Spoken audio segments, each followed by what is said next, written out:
Msikilizaji, karibu sana katika kipindi cha Songa Kidigitali. Mimi ni Koleta Hume. Nami ni Beka Muhamba. Kipindi hiki ni sehemu ya programu ya mpango wa ushirikiano wa kidigitali Tanzania kupitia shirika la Tech and Media Convergence kwa ufadhili wa ubalozi wa Marekani Tanzania kwa ushirikiano na idara ya ofisi ya masuala ya Afrika nchini Marekani. Programu hii ya mpango wa ushirikiano kidigitali imelenga kuwajengea uelewa wananchi na kukuza ufuatiliaji wa taarifa za vyombo vya habari, kupata uelewa juu ya matumizi sahihi ya mitandao ya kijamii, kugundua fursa na hatari zilizopo katika maendeleo haya makubwa ya kidigitali. Kwa pamoja tumelenga kukuza hamasa kwa wananchi katika kuleta mabadiliko chanya kupitia uelewa wa taarifa mbalimbali za vyombo vya habari na haswa katika maeneo ya vijijini katika zama hizi za kidigitali. Msikilizaji, katika mada ya 10 ya kipindi hiki tutaangazia teknolojia zinazoibuka na athari zake. Kwenye meza majadiliano hii leo tutakuwa naye Justice Galvas. Huyu ni mhitimu wa elimu ya juu ambaye amepindukia kwenye ujasiriamali. Hapa atakuja kutueleza juu ya uelewa wake kuhusu matumizi ya akili mnemba na namna ambavyo amekuwa akiitumia, lakini pengine na mtazamo wake juu ya matumizi haya ya akili mnemba. Lakini pamoja naye atasikika hapa Simon Rugegera. Huyu ni digital manager wa klabu ya Mashujaa kutokea hapa mkoani Kigoma. Simon atatueleza namna gani ambavyo amekuwa akitumia akili mnemba kwenye shughuli zake za kila siku. Lakini pamoja naye tutaungana na mtaalamu wa akili mnemba Allen Kileo ambaye atakuja kutueleza jinsi akili mnemba inavyofanya kazi nchini Tanzania, lakini pia atatudadavulia kuhusu utapeli wa deepfake pamoja na matumizi ya akili mnemba kwa ujumla, bila kusahau faida na hasara zake. Lakini na wewe pia una nafasi ya kushiriki nasi kupitia 0677000009 kwa kutuandikia ujumbe wako mfupi wa maandishi, lakini bila kusahau pia kutuandikia kupitia mitandao yetu ya kijamii Facebook, Instagram na X kwa jina la Main FM Tanzania. Teknolojia inaendelea kwa kasi kubwa na akili mnemba inaongoza. Kuanzia usaidizi wa sauti kama Siri hadi magari yanayojiendesha na kilimo mahiri, akili mnemba inabadilisha jinsi tunavyoishi, tunavyofanya kazi na tunavyoingiliana na dunia. Hata hivyo, wakati akili mnemba inaleta fursa kubwa, pia huja na hatari kama vile taarifa potofu, kupoteza ajira na masuala ya faragha. Msikilizaji, mwongozo huu utakusaidia kuelewa akili mnemba, matumizi yake na nini cha kutarajia katika siku zijazo. Pengine Koleta, sasa hivi miongoni mwa maneno ambayo si mageni, ni maneno ambayo yamekaririka katika zama za hivi karibuni, ni pamoja na akili mnemba. Wengine wakijaribu kuitaja kama akili unde. Lakini sasa hebu tuangaze akili mnemba ni nini? Akili mnemba hurejelea mashine au programu za kompyuta ambazo zinaweza kufikiri, kujifunza na kufanya maamuzi kama wanadamu. Mifano ya akili mnemba katika maisha ya kila siku ni pamoja na wasaidizi wa sauti kama Siri, Google Assistant au Alexa. Utambuzi wa sura kwa maana ya kufungua simu kwa kutumia uchanganuzi wa sura. Lakini chatbots, majibu ya huduma kwa wateja yaliyoandaliwa kiautomatic kwenye tovuti. Utabiri wa maandishi na marekebisho kiautomatic. Hapa ni mapendekezo wakati wa kuandika ujumbe. Lakini vichungi vya barua taka kwa maana ya kupanga barua pepe zisizotakikana. Mfano, mtu akiandika habari za __ kwenye simu yake, akili mnemba hupendekeza aidha inaweza kuwa habari za asubuhi kiautomatic. Jinsi akili mnemba inavyobadilisha sekta tofauti tofauti. Akili mnemba katika kilimo. Umwagiliaji mahiri kwa maana ya kwamba akili mnemba hutambua unyevu wa udongo na hurekebisha matumizi ya maji. Lakini ugunduzi wa magonjwa. Akili mnemba huwasaidia wakulima kutambua magonjwa ya mimea mapema. Utabiri wa soko. Akili mnemba huchanganua mitindo na kuwashauri wakulima kuhusu mazao bora ya kupanda. Mfano, wakulima nchini Tanzania hutumia programu za simu zinazoendeshwa na akili mnemba kugundua magonjwa ya mazao kwa kupiga picha. Hebu tuangazie akili mnemba katika huduma za afya. Kwanza, utambuzi wa matibabu. Akili mnemba huwasaidia madaktari kugundua magonjwa kama vile saratani iliyo katika hatua ya kwanza. Lakini pia ufuatiliaji wa afya. Saa mahiri zinazoendeshwa na akili mnemba hufuatilia mapigo ya moyo pamoja na mazoezi. Lakini pia madaktari mtandaoni. Chatbots za akili mnemba hutoa ushauri wa msingi wa matibabu kule mtandaoni. Kwa mfano, akili mnemba inatumika katika uchanganuzi wa X-ray kugundua pneumonia kwa haraka kuliko madaktari wa kibinadamu. Na hebu tuangazie akili mnemba katika sekta ya elimu. Kwanza, walimu mahiri. Programu za akili mnemba huwasaidia wanafunzi kwa kujifunza kuliko binafsishwa. Lakini pia uwekaji alama kiautomatic. Akili mnemba inaweza kuweka alama kwenye majaribio na kazi mara moja. Lakini pia unaweza kukuta tafsiri ya lugha. Programu zinazoendeshwa na akili mnemba huwasaidia wanafunzi kujifunza lugha mpya. Kwa mfano, chatbots za akili mnemba huwasaidia wanafunzi nchini Tanzania kwa kujibu maswali ya kitaaluma kwa wakati halisi. Na sasa hebu tutazame matumizi ya akili mnemba katika biashara na fedha. Mosi, ugunduzi wa ulaghai. Akili mnemba hutambua miamala ya kutiliwa shaka katika benki pamoja na miamala tofauti ya kifedha. Lakini huduma kwa wateja. Chatbots za akili mnemba hushughulikia maswali ya wateja ndani ya saa 24 katika siku 7 zote za wiki.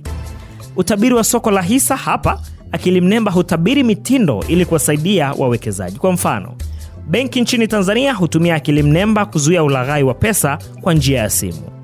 Na sasa hebu tutazame uelewa wa akili mnemba na deepfakes zaidi ya taarifa potofu. Lakini deepfakes ni kitu gani? Deepfakes hutumia akili mnemba kuunda video au picha bandia ambazo zinaonekana kuwa halisi. Sasa ni zipi hatari za deepfakes? Mosi, hotuba bandia za kisiasa kueneza taarifa potofu. Lakini pili, tunasema ulaghai. Walaghai hutumia deepfakes kuiga sauti za watu na kuwadanganya wahanga. Lakini hatari za faragha, hapa video au picha bandia zinaweza kuharibu sifa. Kwa mfano, video ya deepfake inaweza kumuonesha mtu maarufu akisema kitu ambacho hajawahi kukisema.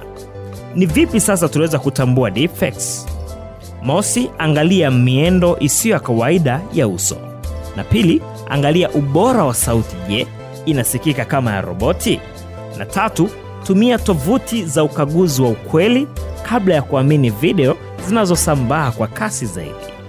Msikilizaji, na hizi hapa ni fursa na tahadhari za akili mnemba. Tuangazie kwanza faida za akili mnemba. Cha kwanza kabisa, huokoa muda. Hapa huendesha kazi zinazorudiwa kiautomatic. Akili mnemba hufanya makosa machache kuliko wanadamu. Huongeza ufanisi. Akili mnemba huongeza kasi ya michakato katika afya, fedha pamoja na elimu. Kwa mfano, kamera za traffic zinazoendeshwa na akili mnemba husaidia kupunguza ajali za barabarani. Tumalizie hatari za akili mnemba. Kwanza, kupoteza ajira. Baadhi ya kazi zilizokuwa zikifanywa na wanadamu sasa zinaendeshwa kiautomatic. Lakini pia upendeleo na ubaguzi. Akili mnemba inaweza kuwa si sawa ikiwa imefunzwa kwa data iliyo na upendeleo. Na mwisho, hatari za usalama. Wadukuzi wanaweza kutumia akili mnemba kwa uhalifu wa mtandaoni na wizi wa utambulisho. Kwa mfano, ikiwa akili mnemba imeundwa kwa njia isiyo sawa, inaweza kukataa mikopo ya benki kwa makundi fulani kwa njia isiyo ya haki.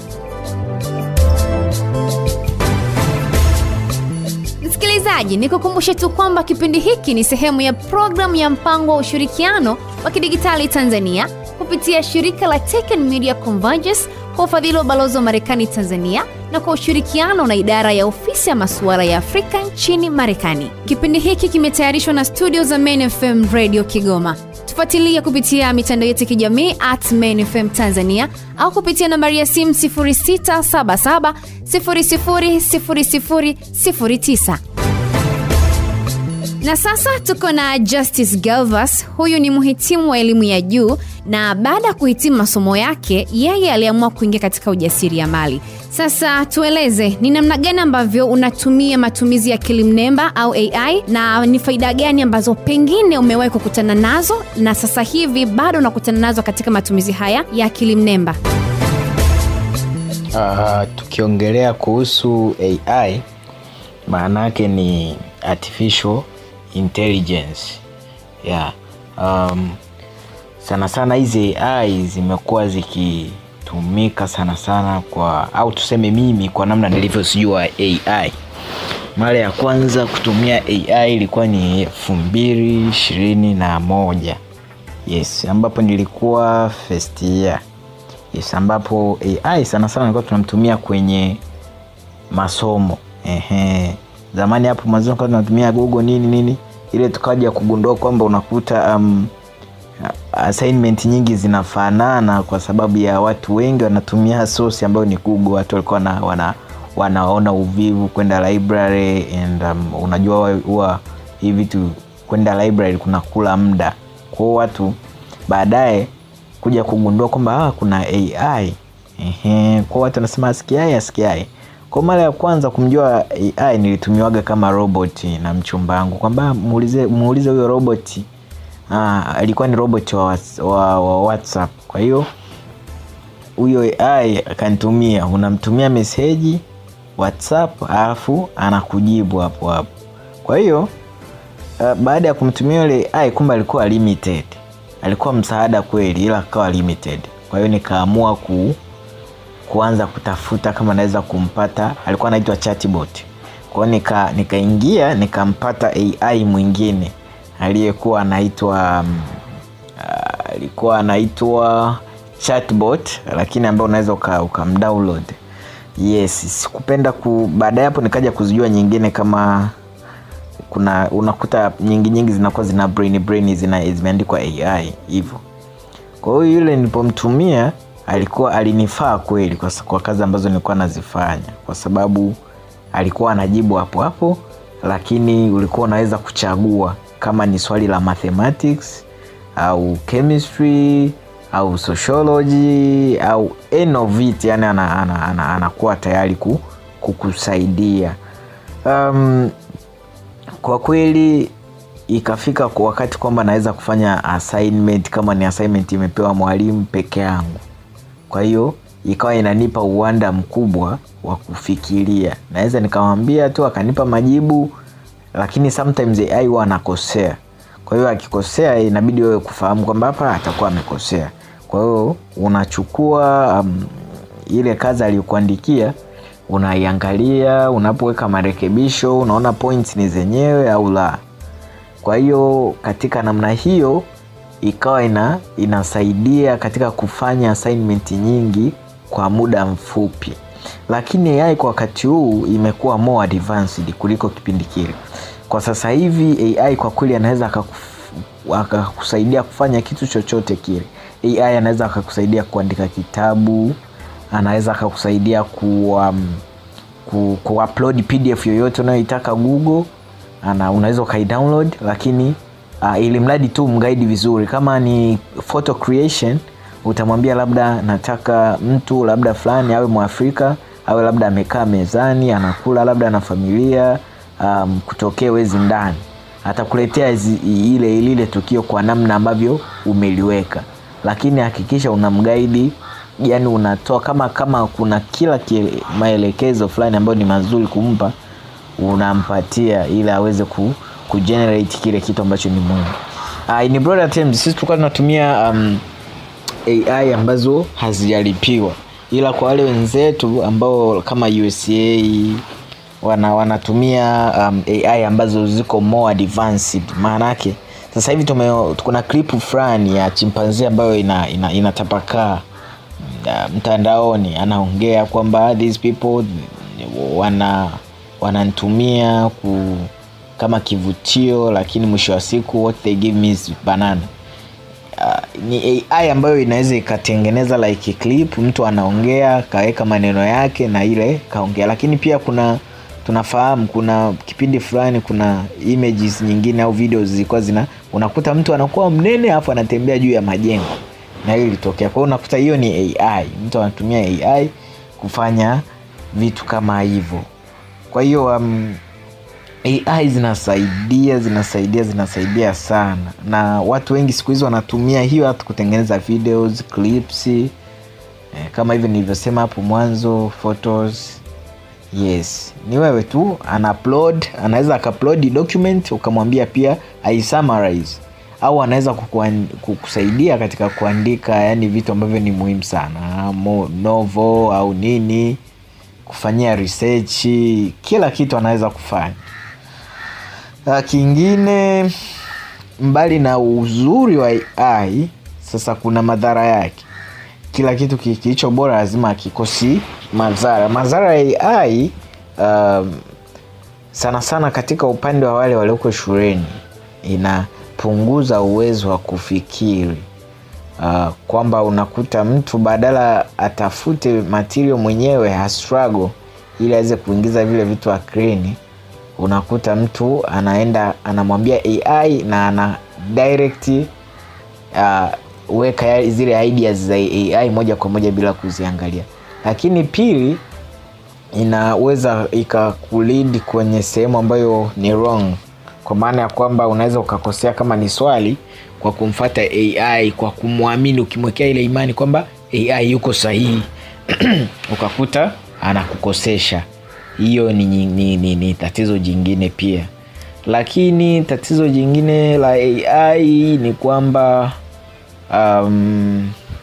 watu wengi wanaotumia AI mara nyingi wanaweza wakawaza maneno potofu au mawazo potofu ambayo sio mazuri. Like mawazo potofu, like mtu anaweza kumuuliza AI namna ya maybe hacking. Sasa hivi ziko more modified kwamba inakwambia kwamba no, we are not allowed kuingia kwenye system ya mtu nani. Ila kuna AI hizo za hapo mwanzo zilikuwa zina direct watu moja kwa moja. Kwa hivyo ni vitu vidogo vidogo ambavyo AI inakuwa sio smart of. Lakini pia tuseme kwa wanafunzi kwa sasa hivi wameleta kitu ambacho kinaitwa plagiarism test, lakini pia kuna na AI testing ambapo zina testi AI. Mwanafunzi akitumia AI ina testi zile asilimia kwamba fulani katumia AI, labda zinakuja AI labda 50%, labda hivyo plagiarism hivyo. Kwa hiyo ni namna moja hapo ambayo wanafunzi walimu wameweza kuitumia hiyo kwa ajili ya kukamata wale wanafunzi ambao wanatumia AI. Lakini mbali na hapo, na wanafunzi nao wamekuja na, unajua unapopata kitu unatafuta sehemu ya kutokea, na wanafunzi nao wamekuja namna ya kuovercome hiyo AI. Mtu anamwambia AI kwamba asiwe tested kwenye plagiarism, aandike kama human. Kwa hiyo unakuta AI anaandika kama human, na ukitest plagiarism au AI test inakuwa pia haisomi. Lakini pia AI katika mstari wa kituo, ukitoa kituo tu ukaweka koma, ile AI haisomi. Na ni ile plagiarism au AI testing haisomi, inaonekana ni human. Au kibadilisha tu maneno nini hivyo. Kwa hiyo kwa kweli AI ni msingi wa maisha. Yani katika hapa na pale AI zinatusaidia. Mpaka sasa hivi kuna vitu labda nikitaka kufanya, au naweza kumuuliza kilimo cha labda kuku labda na mahindi labda vinafanyikaje, ananielezea. Kwa kweli Tanzania mimi sipingi utumikaji wa AI. Ila tupate maarifa ya kuweza kuzicontrol na kuweza kuzitumia katika mazingira yanayotuzunguka. Sasa Koleta, Naam. miongoni mwa watu ambao wanatajwa sana hasa kwenye matumizi ya akili mnemba ni pamoja na content creators. Okay. Au watengeneza maudhui ya mtandaoni, ambao hawa ni watumiaji wazuri sana wa mitandao ya kijamii. Na miongoni mwa akaunti ambazo zimejizolea umaarufu mkubwa sana kwenye mitandao ya kijamii ni klabu ya mpira wa miguu ya Mashujaa kutokea mkoani Kigoma. Naona zile posti. Sasa Simon Rugegera, huyu ni digital manager wa klabu ya Mashujaa, na hapa anaelezea namna ambavyo amekuwa akitumia akili mnemba kwenye shughuli zake za kila siku. Naitwa Simon Rugegera, digital manager wa Mashujaa FC. Matumizi ya AI ni matokeo ya ukuaji wa tech duniani. Nafikiri kwa sasa matumizi ya AI hayaepukiki kwa sababu AI imejikita kwenye vitu vingi sana, na istoshe utaona kuna wanafunzi wanatumia AI, ma content creator tunatumia AI wakati mwingine kwenye kutengeneza idea zetu na content ambazo tunakuwa tumezikusudia. Kiukweli kuja kwa AI mtu anaweza kuona kama ni kitu cha tofauti au ambacho hakifai, lakini sio kweli. AI kama utaitumia kwenye positive way ni kitu kizuri ambacho pia kinarahisisha kazi na kukupa wigo mpana wa kutengeneza zile content ambazo unakuwa umezikusudia.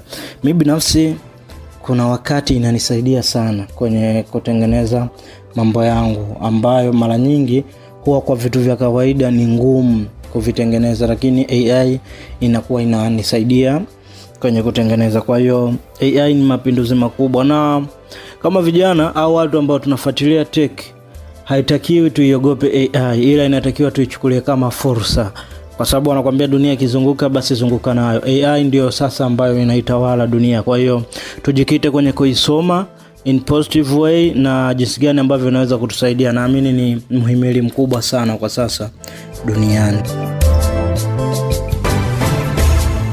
Msikilizaji, baada ya kuwasikiliza watumiaji wa akili mnemba, tulikujuza kwamba tutakuwa naye Allen Kileo ambaye ni mtaalamu wa akili mnemba, na hapa anajadili nasi maana ya akili mnemba, lakini pia namna gani ambavyo inatumika nchini Tanzania, bila kusahau faida zake.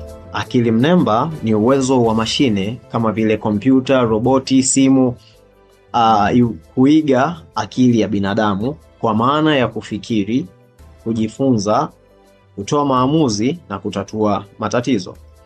Yaani jambo hili ni kama tunaipa kompyuta uwezo hii ni kama tunaipa kompyuta ubongo wake binafsi wa kufikiria. Kwa mfano, ukiwepo na application ambayo labda inaelewa Kiswahili, Kiingereza na inakusaidia kujibu maswali, labda unaweza kuuliza mlima gani ni mrefu Tanzania, ikakujibu kwamba ni mlima Kilimanjaro. Kwa hiyo tuna application kama hizo kwenye simu zetu, tunatumia kama ChatGPT. Kwa wale ambao tunatumia iPhone tuna mfumo wa Siri, wale ambao tunatumia Android tuna ile Google Assistant. Na pia ni kama labda roboti anaweza kutambua sura ya mtu, anaweza kumpa salamu, hata inaongea kutumia muktadha wa mazungumzo. Kwa mfano tunakumbuka kipindi fulani bungeni pale alienda Eunice alikuwa ni roboti ambaye alikuwa na uwezo wa kuwatambua viongozi wa bunge pale na alikuwa anawasalimia.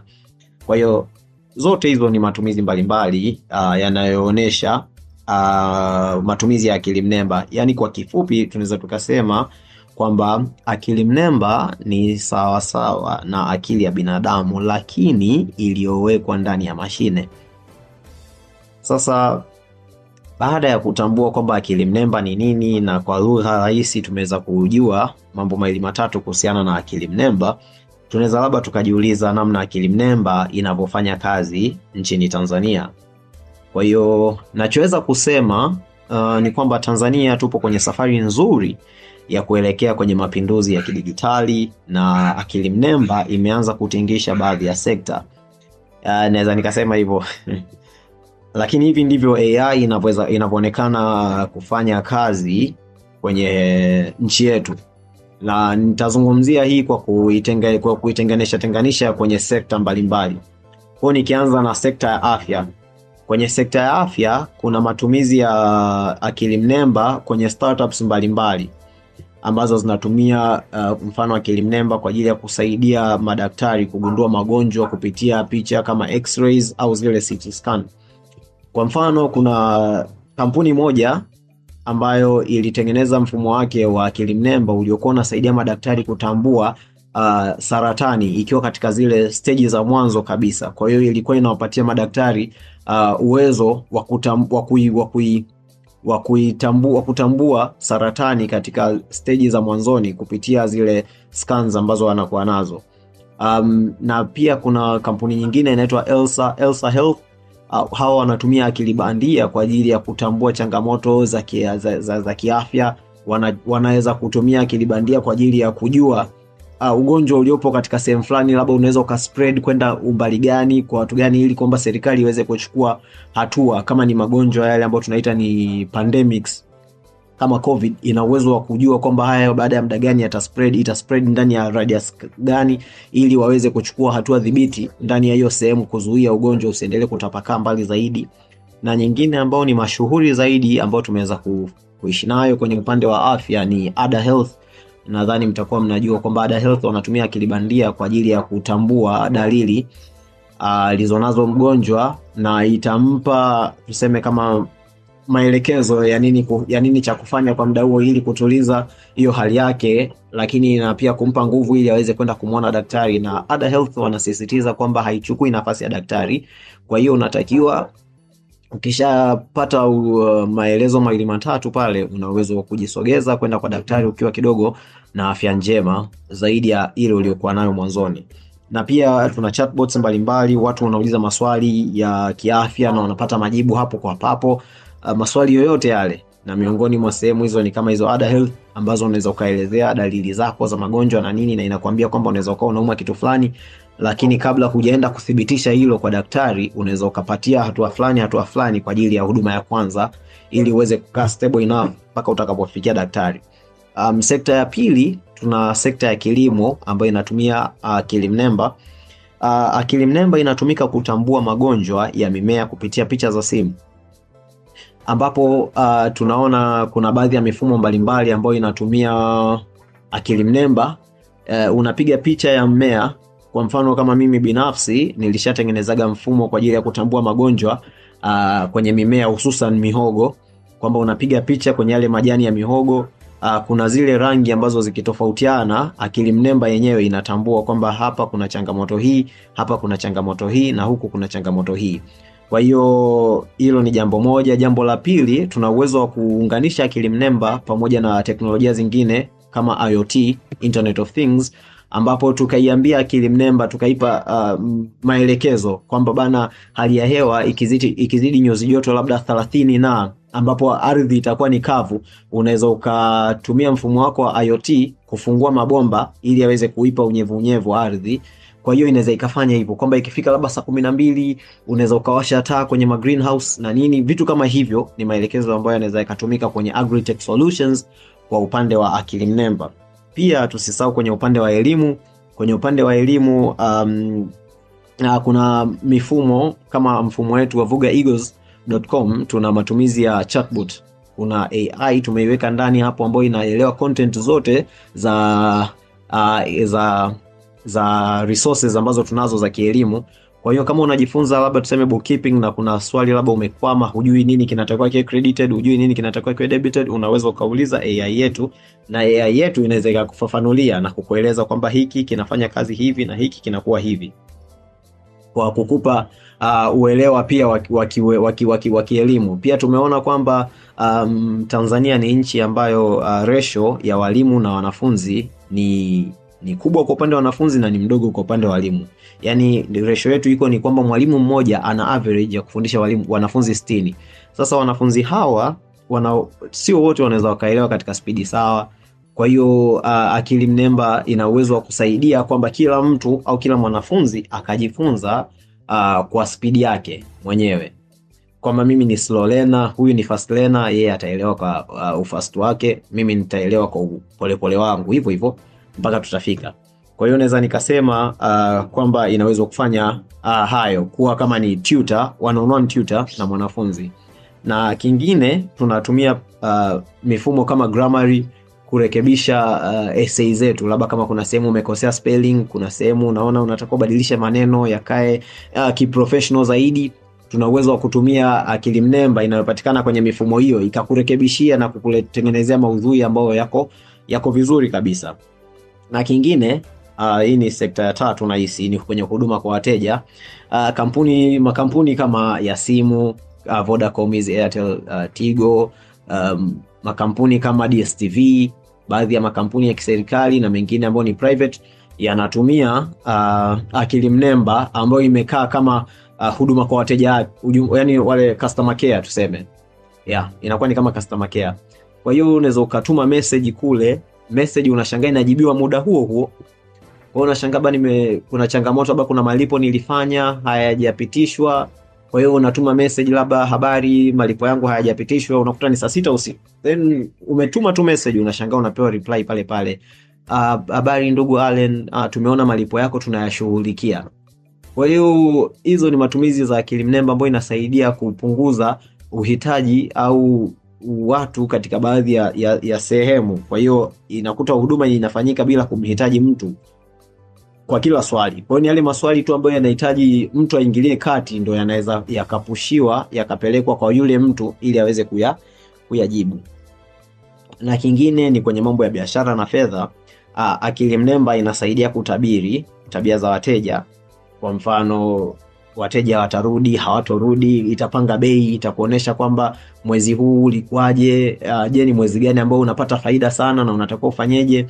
Na inaweza hata kutambua matapeli mtandaoni, ambapo tunaona pia kuna matumizi ya akili mnemba kwa mifumo ambayo inaitwa AI fraud detectors, mifumo ya yeye ya kutambua matapeli, ambapo mifumo hii mara nyingi waga inakuwaga integrated kwenye sehemu ambapo tuna involve miamala ya simu.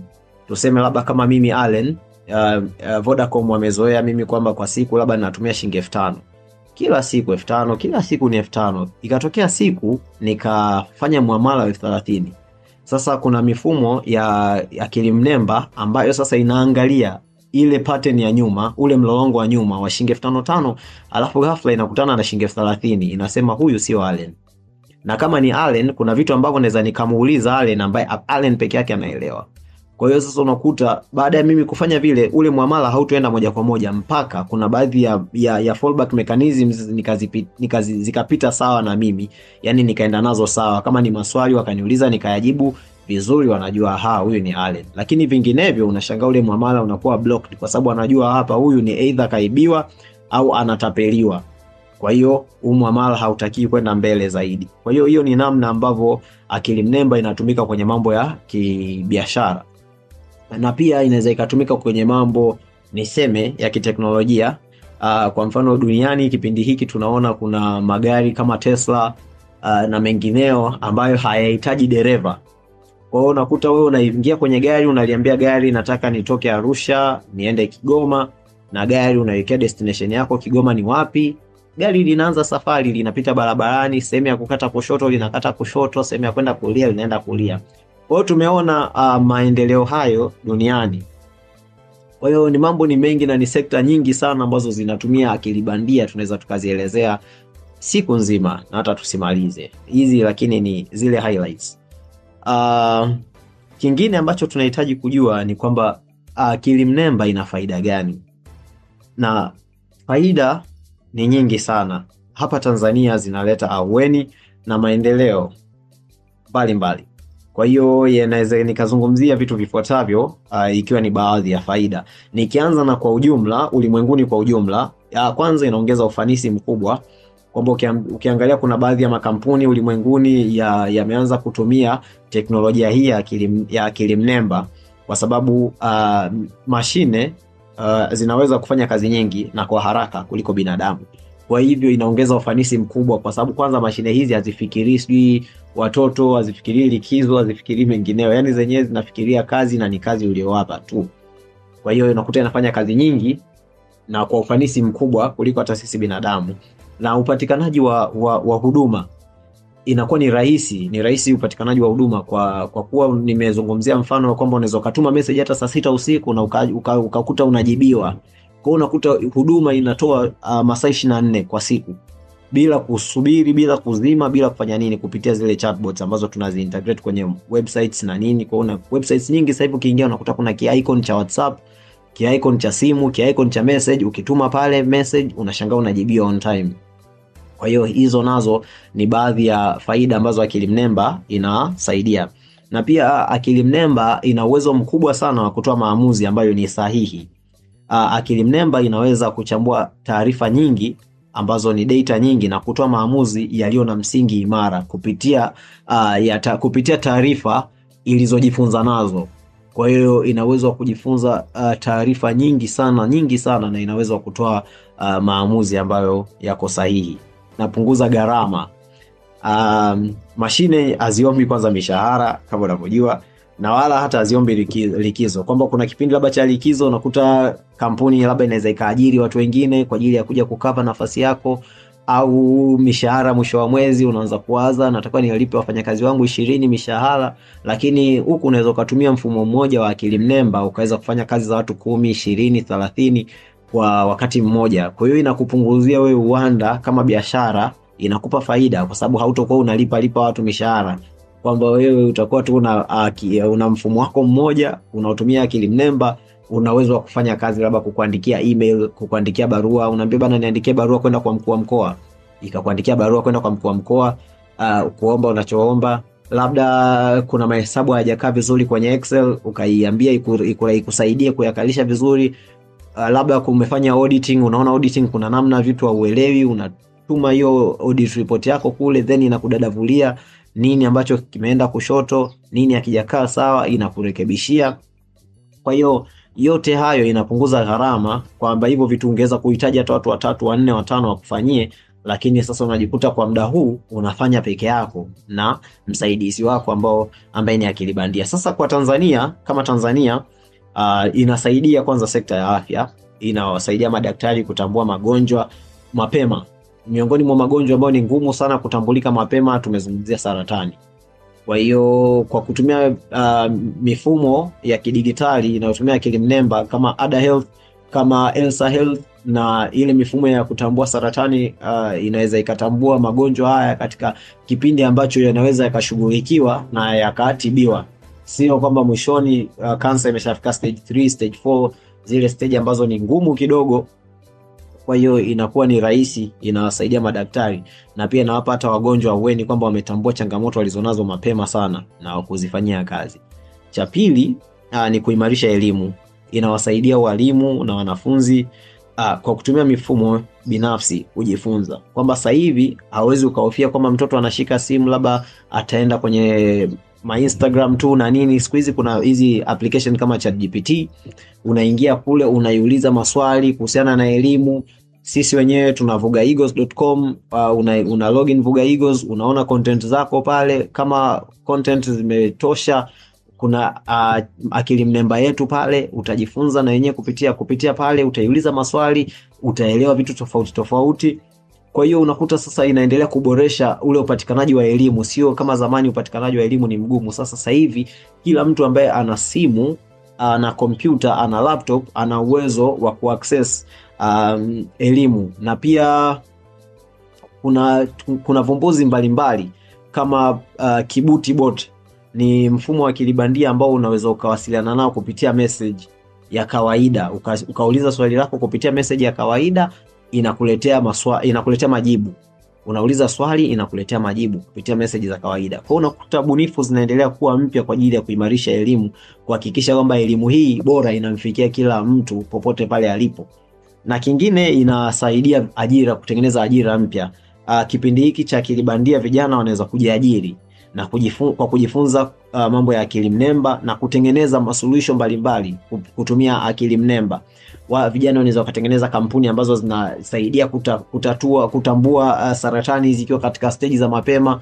Vijana wanaweza kutengeneza suluhu mbalimbali ambazo zinaweza zikatumika na biashara mbalimbali kwa ajili ya kurahisisha kazi kutumia akili mnemba. Na pia kama nilivyozungumza kwamba elimu inakuwa sasa ni rahisi kupatikana. Hivyo unakuta vijana wanaweza kujifunza kwa urahisi sana huko mitandaoni kutumia akili mnemba. Na kingine inaongeza ushindani wa kibiashara, kwamba biashara zinaweza zikatumia akili mnemba ili kuwaelewa wateja wao vizuri zaidi. Wateja wanataka nini? Wateja wetu wanakuwa active mwezi gani? Wateja wetu wanapenda kununua nini? Kwa hiyo unakuta inakuongezea ile chachu ya kuwafahamu wateja wako na kuongeza ubora wako sasa kwa ajili ya kuhudumia wateja wako. Vyote hivi vinaweza vikafanyika na akili bandia na akili mnemba, na tumeona haya yakifanyika duniani na Tanzania. Sasa Allen, tumetazama faida ya matumizi ya akili mnemba hasa hapa nchini Tanzania, lakini tunaamini kwamba kila lenye faida basi lina hasara zake. Pengine hasara za matumizi ya akili mnemba hasa katika ulimwengu huu wa kidigitali kwa sasa hivi zinaweza kuwa ni zipi? Kulingana na maisha yanavyokwenda, tunaposema kama kitu kizuri hakijaimarishwa vizuri, basi kinaweza kuwa na upande mwingine ambao ni mbaya zaidi. Kwa mfano kama nikianza na dunia, kama dunia tumeona kwamba tumepoteza ajira nyingi sana duniani. Kwa hiyo kazi ambazo zingeweza kufanywa na binadamu sasa inapewa mashine yenye uwezo wa akili mnemba ili iweze kufanya. Kwa hiyo unakuta inatishia ile ajira kwa watu. Tumeona kampuni kubwa kama Google, tumeona kampuni kubwa kama X, tumeona kampuni kubwa kama Microsoft zimefukuza watu ambao ni wengi sana. Kwa hiyo yote hayo ni kwa sababu ya akili mnemba imeweza kufanya kazi ya watu wale wote Kwa unakuta yale makampuni kuliko endelee kupata hasara kulipa wale watu mishahara, ni bora iwaondoe. Kitu cha pili ni kwamba akili mnemba zimekuwa zina ubaguzi wa maamuzi. Zina ubaguzi mkubwa sana wa maamuzi. Hususan tuseme akili mnemba ikiwa imetengenezwa na taarifa zenye ubaguzi, basi inaweza kutoa maamuzi yasiyo sahihi. Na pia kuna baadhi ya research zimefanyika, kwa mfano akili mnemba ambayo zinatumika mahakamani zina uwezo wa kutoa maamuzi ambayo yatawaonea sana watu wenye rangi nyeusi kuliko watu wenye rangi nyeupe. Kwa hiyo hizi zote tunaitaga ni biasness. Kwa hiyo AI inakuwa ni bias, na yote hii inakuwa ni kama zile taarifa ambazo AI imefunzwa nazo zilikuwa zina huo ukakasi, zilikuwa zina hiyo biasness. Kwa hiyo unakuta sasa ule utenganisho kwamba zenyewe zimependelea sana watu weupe, kwa unakuta watu weusi hawana taarifa za kuwatosha za kusimamiwa kule kwenye ile akili mnemba. Kwa unakuta sasa yenyewe maamuzi yake yote yataanguka in favor ya wale watu wa rangi nyeupe. Kwa unakuta sasa hapo ndo inaleta hiyo biasness. Na hii biasness haisimami tu kwenye upande wa rangi, inasimama kwenye upande wa region. Unakuta akili mnemba nyingi zina taarifa za mabara mengine, zina taarifa za bara la Ulaya, bara la Asia, lakini ukija kwenye bara la Afrika inakuwa ina taarifa chache, taarifa kidogo. Kwa hiyo unakuta inaweza isiwe na matumizi mazuri kwa upande wetu kuliko upande wa Ulaya, upande wa Asia, upande wa Amerika. Kwa hiyo lakini yote haya yanaendelea kufanywa kazi. Kingine ni kwamba itafanya watu watakuwa na utegemezi kwa computers kupita kiasi. Miaka 5 iliyopita watu tulikuwa tunategemea uwezo wetu binafsi, uwezo wetu wa akili binafsi. Sasa kwa miaka hii unakuta mtu hata jambo dogo tu anauliza akili mnemba, anafungua ChatGPT, anauliza eti mlima Kilimanjaro kwani ndio mlima mrefu Afrika? ChatGPT anamwambia ndio, mlima Kilimanjaro ni mrefu Afrika. Kwa hiyo unakuta inakufanya unajidoubt. Kwa hiyo unakuta unategemea sana kwenye mashine kuliko akili yako binafsi. Hii labda naweza nikatoa mfano kama hivi. Kwa sisi ambao tumesoma yale masomo ambayo tunafikia level tunaambiwa njooni na calculator shuleni. Kuna kipindi ulipokuwa ile form 1, form 2, form 3, siku hizi nasikia form 3 wanatumia calculator, lakini miaka ile kidogo ya nyuma tulikuwa tunaanza kutumia calculator hapa form 5. Kwa hiyo unakuta unafika form 5 unakutana na swali labda yani kwenye kufanya swali unakutana na 2 labda jumlisha 2. Sasa wewe unajua binafsi kwamba 2 jumlisha 2 ni 4, lakini una ile kwamba umejidoubt kwa sababu calculator umetumia sana, unahisi kwamba bila calculator uwezo ukapata ile swali sawa. Kwa hiyo unakuchukua calculator yako unaandika 2 jumlisha 2 unaona ni 4. Then hapo ndo unapoandika hii ni 4. Lakini vinginevyo unakuta hauwezi ukaandika. Sasa unakuta na hivi inaendelea huku kwamba tunatumia akili mnemba kutuandikia barua, kutuandikia nini. Kwa hiyo unakuta itafikia sehemu ambapo tunakuwa tegemezi kwamba bila akili mnemba ikiwa ina downtime hatuwezi tukafanya chochote. Ndio nahisi tutaelekea huko kwamba watu watapoteza ujuzi wa kufikiri na kutatua matatizo bila akili mnemba. Kingine ni usalama wa data au usalama wa taarifa. Akili mnemba inategemea taarifa nyingi, na hii inaleta hofu juu ya faragha na wizi wa taarifa mtandaoni. Kwamba kwa sababu inahitaji taarifa nyingi, basi watu ambao ni regulators wa mitandao au haya makampuni ya makubwa ya mitandaoni, haya Facebook, Amazon, Google, yana uwezo wa kuiba data za watumiaji wake ili kuweza kuitrain model yao ya AI ili iwe bora. Kwa sababu AI ili iwe bora inatakiwa iwe na taarifa nyingi sana.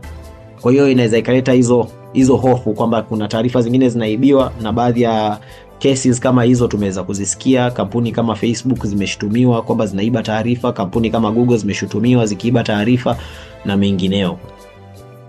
Lakini kwa Tanzania ni kwamba tuna ukosefu wa miundombinu bora.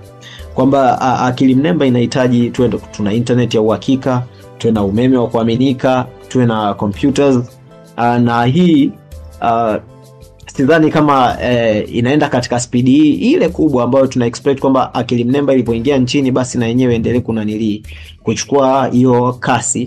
Kwa hiyo unakuta sasa hatuwezi tukatumia akili mnemba vizuri, kwa sababu unakuta muda mwingine umeme unakatika, kwa hiyo kazi haziendelei, na mambo ya miundombinu ya kiteknolojia, miundombinu ambayo imewekwa kwa ajili ya kuaccess mtandao. Kingine ni kwamba ukosefu wa wataalamu.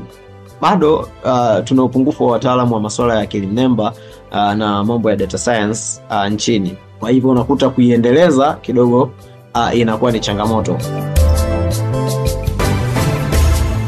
Msikilizaji, nikukumbushe tu kwamba kipindi hiki ni sehemu ya programu ya mpango wa ushirikiano wa kidigitali Tanzania kupitia shirika la Tech and Media Convergence kwa ufadhili wa balozi wa Marekani Tanzania na kwa ushirikiano na idara ya ofisi ya masuala ya Afrika nchini Marekani. Tuandikie kupitia nambari ya simu 0677 000009 au kupitia mitandao yetu ya kijamii @mainfm Tanzania. Allen, pamoja na matumizi haya ya akili mnemba au AI kama ambavyo tunaitaja, lakini ukizingatia na mabadiliko makubwa sana ya teknolojia katika uwanda huu mzima wa kidigitali ambao dunia sasa hivi inauendea, athari mojawapo ambazo tunazitaja hapa ni pamoja na utapeli wa deepfake. Pengine kwa anayesikiliza, deepfake ni kitu gani, lakini inafanya vipi kazi hasa kwenye matumizi ya akili mnemba? Teknolojia kama deepfake ni teknolojia ambayo ina uwezo wa kuchukua sura yako tukakuulisha maneno ambayo hujawahi kusema popote. As long as picha yako ilikopo mtandaoni au video yako ilikopo mtandaoni, tunaweza kuichukua hiyo video na tukatengeneza copy ya hiyo video kupitia akili mnemba, tukakufanya uzungumze maneno ambayo hujawahi kuzungumza. Maneno ambayo yanaweza kuwa ya kichochezi, maneno ya matusi, maneno ya ghadhabu ambayo haujawahi kuzungumza, na tukakufanya ufanye vitendo vyovyote vile ambavyo tunataka, ambavyo vinaweza vikawa sio vizuri, na tukaipublish mtandaoni. Kwa hiyo sasa watu wakiangalia wanajua huyu ni wewe umezungumza hayo maneno au umefanya hivyo vitendo vya kiuhalifu vyovyote vile. Kwa hiyo ukaja ukashtakiwa au ukashutumiwa kwa mambo ambayo hujafanya. Hizo teknolojia ni kama deepfakes, zinatumika sana kusambaza propaganda, zinatumika sana kusambaza udanganyifu na uchochezi. Kwa hiyo tunatakiwa tuwe makini sana kwenye matumizi yetu ya akili mnemba. Na kingine kwamba ni wananchi wetu bado wanauelewa mdogo, na wengi hawajui hata matumizi sahihi ya akili mnemba ni yapi, na hivyo inaleta hofu na upotoshaji juu ya tunatakiwa tuitumie kufanyaje, tuiogope au tuikumbatie, tuipokee. Kwa hiyo haya ndio maneno ambayo naweza nikazungumzia kuhusiana na concept nzima ya akili mnemba. Kwa hiyo nachoweza kusema hitimisho ni kwamba akili mnemba ni kama upanga, una makali pande zote mbili. Kwa hiyo inaweza ikatumika kujenga au kubomoa. Kwa hiyo kazi yetu sisi wataalam pamoja na nyie watu wenye media, ni watu wenye media ambao mnaweza mkafika mbali na sauti yenu ikasikika, ni kwamba tunatakiwa tuhakikishe kwamba tunajenga. Kwa hiyo tunatakiwa tutumie akili mnemba kuwasaidia Watanzania, kuwaelimisha watu na kuhakikisha Tanzania haibaki nyuma kwenye mapinduzi haya ya 4 ya viwanda. Kipindi hiki ni sehemu ya programu ya mpango wa ushirikiano wa kidigitali Tanzania kupitia shirika la Tech and Media Convergence kwa ufadhili wa balozi wa Marekani Tanzania na kwa ushirikiano na idara ya ofisi ya masuala ya Afrika nchini Marekani. Lakini pia programu hii ya mpango wa ushirikiano wa kidigitali imelenga kuwajengea uelewa wananchi na kukuza ufuatiliaji wa taarifa mbalimbali ndani ya vyombo vya habari, kupata uelewa juu ya matumizi sahihi ya mitandao ya kijamii, kugundua fursa na hatari zilizopo katika maendeleo haya makubwa ya kidigitali. Kwa pamoja tumelenga kukuza hamasa kwa wananchi katika kuleta mabadiliko chanya kupitia uelewa wa taarifa za vyombo vya habari na haswa katika maeneo ya vijijini katika zama hizi za kidigitali. Msikilizaji, kipindi hiki kimetayarishwa na studio za Main FM Radio Kigoma. Tufuatilie kupitia mitandao yetu ya kijamii @mainfm Tanzania au kupitia nambari ya simu 0677 000009. Kwa niaba ya wote walioshiriki nasi, mimi ni Koleta Hume nami ni Beka Muhamba. Kwa pamoja tunasema mpaka wakati mwingine, kwa heri.